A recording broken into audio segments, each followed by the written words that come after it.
حضرت زید بن حارثہ غلام تھے، بکتے بکاتے حضرت خدیجہ الکبریٰ کے پاس آئے، رسول پاک کے پاس پہنچ گئے۔ جب حضور سے نکاح ہوا، پتہ چل گیا ان کے گھر والوں کو کہ ہمارا بیٹا کسی نے اغوا کر لیا، مکے بیچ دیا، غلام بنا لیا، بکتا بکاتا در مصطفیٰ پہ پہنچ گیا ہے۔ چچا اور باپ لینے پہنچ گئے، پیسے لے کے آئے۔ اس دور میں اعلیٰ غلام کی جتنی قیمت تھی وہ پیسے لے کے آئے۔ رسول پاک کی بارگاہ میں عرض کیا، آقا ہم پیسے لے آئے ہیں، ہمارا بیٹا دے دیں۔ جناب حارثہ خود آئے، ابھی مسلمان نہیں ہوئے تھے۔ رسول پاک نے جملے کیا ارشاد فرمایا، اور عرب کے لوگ تو جانتے تھے نا غلاموں کے اوپر ظلم ہوتا ہے، انہیں ستایا جاتا ہے، انہیں رلایا جاتا ہے، سختیاں ہوتی ہیں۔ اللہ کے حبیب علیہ السلام نے فرمایا، بھائی میں زید کو بلاتا ہوں، اگر وہ جانا چاہے تو پیسے بھی نہ دینا، لے جانا۔ تو چچا اور باپ مسکرانے لگے، کہنے لگے وہ کیوں نہیں جائے گا؟ غلامی چھوڑ کے باپ کی شفقت کی چھاؤں میں جانا کیوں پسند نہیں کرے گا؟ وہ ماں کی ممتا کو کیوں ٹھکرائے گا؟ وہ چچا اور بھائیوں اور بہنوں کا پیار کیوں کر پیچھے کرے گا؟ وہ جائے گا۔ یہ کیسا جملہ آپ نے فرمایا؟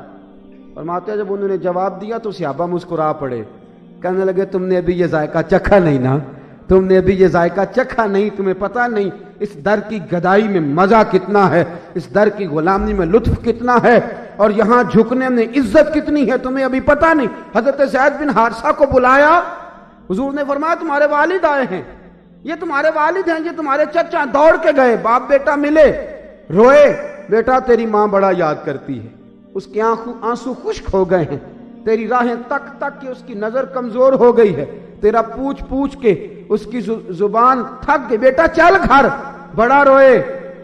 رسول پاک صلی اللہ تعالی علیہ جب خوش وہ تھوڑا ٹھہرے، صبر ہوا، کچھ دیر انہوں نے ملاقات کر لی، تو حضور نے کیا ارشاد فرمایا؟ اللہ کے محبوب علیہ السلام نے فرمایا، زید اگر تو جانا چاہے تو میری طرف سے اجازت ہے، اگر تو جانا چاہے تو میری طرف سے۔ دور کھڑے تھے نا باپ کے پاس، چچا کے پاس، وہاں سے دوڑے ہوئے آئے۔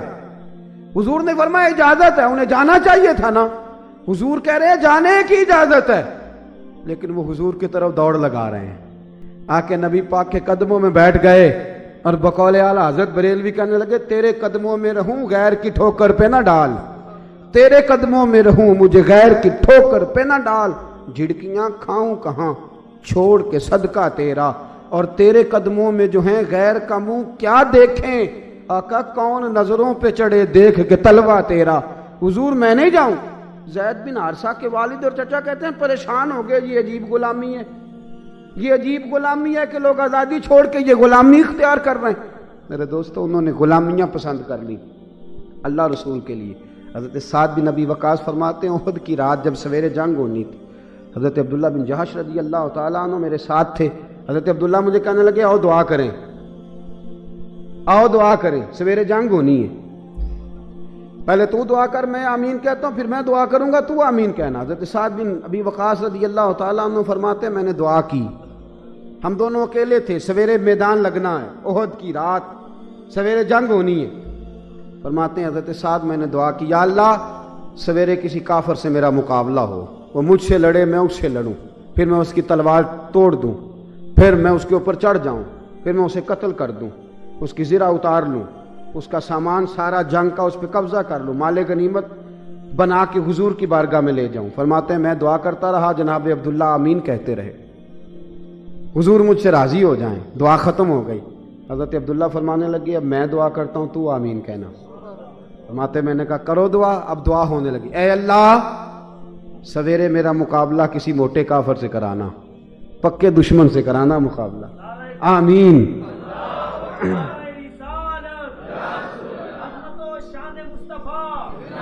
اللہ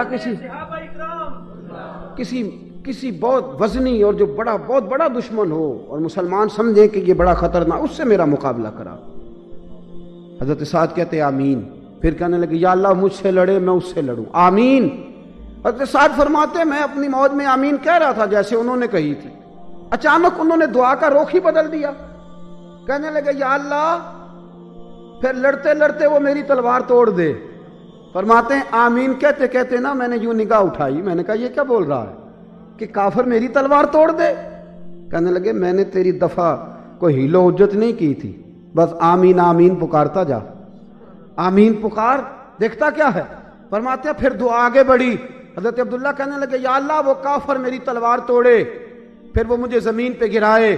فرماتے ہیں میں آمین آمین پکار رہا ہوں، ذرا جوش دیکھنا، ذرا صحابہ کا جذبہ دیکھنا، اور ذرا دیکھنا یہ وہ تھے جن کی زندگی اور موت اللہ کے لیے تھی، یہ وہ تھی جن کی زندگی اور حیات اور جن کا مرنا اور دنیا سے جانا سارا کچھ اللہ رسول کے لیے۔ یا اللہ وہ مجھے گرائے، پھر میرے اوپر چڑھے، پھر مجھے قتل کر دے۔ فرماتے ہیں میں نے کہا آمین۔ حضرت عبداللہ کہنے لگے یا اللہ پھر وہ قتل کر کے میرے کان کاٹ ڈالے، پھر وہ میری آنکھیں نکال ڈالے، وہ میرے بازو کاٹ دے، وہ میرے جسم کے ٹکڑے ٹکڑے کر دے۔ فرماتے ہیں میں آمین بھی کہہ رہا تھا اور اس انوکھی اور نرالی دعا پہ آنسو بھی بہا رہا تھا۔ حضرت سعد فرماتے ہیں جناب عبداللہ تیری عجیب دعا۔ حضرت عبداللہ کہنے لگے یا اللہ وہ مجھے قتل کرے، میرے ٹکڑے کرے، میری آنکھیں نکال دے، میرے کان کاٹ دے، اسی حالت میں تیرے حبیب پاک پھر میرا جنازہ پڑھائے، مجھے دفن کر دیا جائے۔ جب صبح قیامت میں تیرے روبرو کھڑا ہوں، تو مجھ سے پوچھے کہ اے عبداللہ تیری آنکھیں کیوں نکالی گئیں، تیرے کان کیوں کاٹے گئے، تو مجھ سے سوال کرے کہ عبداللہ تیرا جسم لہو لہو کیوں ہوا، کہ تیرے وجود کے ٹکڑے کیوں کیے گئے۔ بس یا اللہ آخری آرزو یہ ہے کہ میں کہوں مولا یہ میں نے اپنے لیے تو سارا کچھ نہیں کرایا، یہ سارا کچھ تیرے اور تیرے محبوب کی رضا کے لیے کیا ہے۔ اے اللہ یہ جتنا میرے اوپر ستم ہوا تیرے اور تیرے حبیب کے رستے میں ہوا، پر میں یا اللہ ایک ہی آرزو ہے کہ تو کہہ دے مجھے قبول ہے۔ مجھے میرے دوستو ان لوگوں کی زندگی اور موت، میری زندگی کا مقصد تیرے دین کی سرفرازی، میں اسی لیے مسلمان، میں اسی لیے نمازی۔ آج رات بستر پہ لیٹتے وقت ہمیں سوچنا ہے ہم نے شادی اپنے لیے کی ہے، اولاد مانگی اس لیے کہ ہمارا نام ہو، ہماری نسل بڑھے، تعلیم حاصل کی اس لیے کہ ہمیں اچھی نوکری ملے، ہم نے اپنے آپ کو صاف ستھرا رکھا تاکہ لوگ ہمیں برا نہ کہیں۔ ہم نے اپنے لیے کیا کچھ کیا ہے، اپنی ذات کے لیے ہم نے کیا کچھ کیا ہے، اور پھر ہمیں آج سوچنا ہے کہ آج تک ہم نے اللہ اور اس کے رسول کی رضا کے لیے کیا کچھ کیا ہے۔ یہ بڑی خاص بات ہے کہ اللہ رسول کوئی ایسا عمل، ایک نماز تو فرض ہے نا ہم پہ، روزہ فرض ہے، یہ تو انہوں نے فرض کر دیے، کچھ ایسے اعمال حضرت عمر بن عبدالعزیز رحمۃ اللہ علیہ اپنے سیکٹری کو نا دیتے تھے روزانہ ایک لسٹ نکال کے، رات لکھ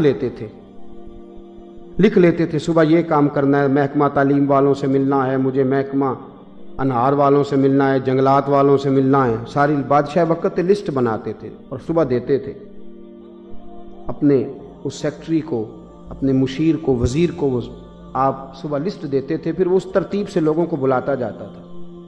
ایک دن وہ آپ کا مشیر کہتا ہے مجھے لسٹ دی، تو اس لسٹ کے اندر لکھا تھا کہ کل جو 10,000 میں ڈیلی درود پڑھتا تھا اس میں سے 1,000 رہ گیا تھا، وہ آج پورا کرنا ہے۔ لسٹ میں لکھا تھا میں وہ جو روز 10 پارے قرآن پڑھتا تھا اس میں سے کل 2 پارے رہ گئے ہیں آج پورے کرنے۔ اس میں لکھا تھا وہ غریب یتیم بچیاں جن کے گھر میں روز راشن بھیجتا تھا، کل کسی وجہ سے نہیں پہنچ سکا، بھیجنا ہے، اور مجھے پتہ چلا ہے کہ فلاں جگہ ایک عورت بیوہ ہو گئی ہے، اس کے لیے بھی سامان رست بھیجنا ہے۔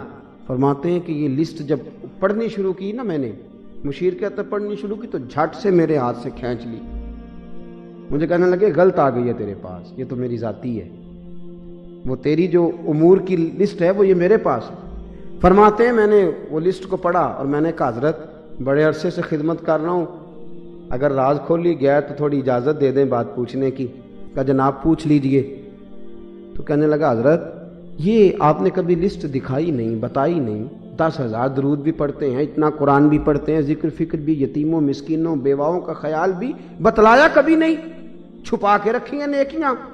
تو جملہ بڑا شاندار کا حضرت عمر بن عبدالعزیز کہنے لگے کچھ پیسے گھر میں بچا کے رکھتے ہیں نا، کبھی کوئی مشکل کام آ گئے، کوئی مشکل پڑ گئی تو کام آ جائیں گے، خدا نہ خواستہ اچانک کوئی بیماری آ گئی، کوئی مسئلہ بن گیا تو پیسے کچھ بچا کے رکھتے ہیں نا، مرنا جینا جس کو کہتے ہیں، بچا کے رکھتے ہیں۔ تو ماننے لگے یار میں نے بھی یہ کچھ نیکیاں بچا کے رکھی ہیں، اگر قیامت میں کہیں پھنس گیا تو اللہ کی بارگاہ میں عرض کروں گا یا اللہ اگر کوئی پسند ہے تو مجھے معاف کر دے، یہ میں نے بچا کے رکھی، کچھ بچا کے چھپا کے، ہم نے بھی کچھ نیکیاں بچا کے رکھی ہوئی۔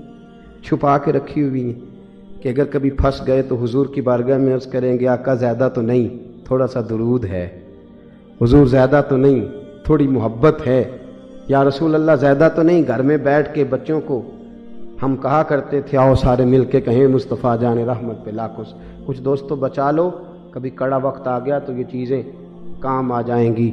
قل ان صلاتی و نسکی محیای و مماتی للہ رب العالمین، زندگی بھی اللہ کے لیے، موت بھی اللہ کے لیے، جیو تو اللہ رسول کے فرما بردار بن کے جیو، اور دنیا سے جاؤ تو نبی پاک علیہ السلام کے نمک خاروں جیسی موت لے کے دنیا سے جاؤ، اور اپنی زندگی کے سارے معاملات اللہ رسول کے سپرد کر دو، وہ کبھی ہمیں ضائع نہیں کریں گے۔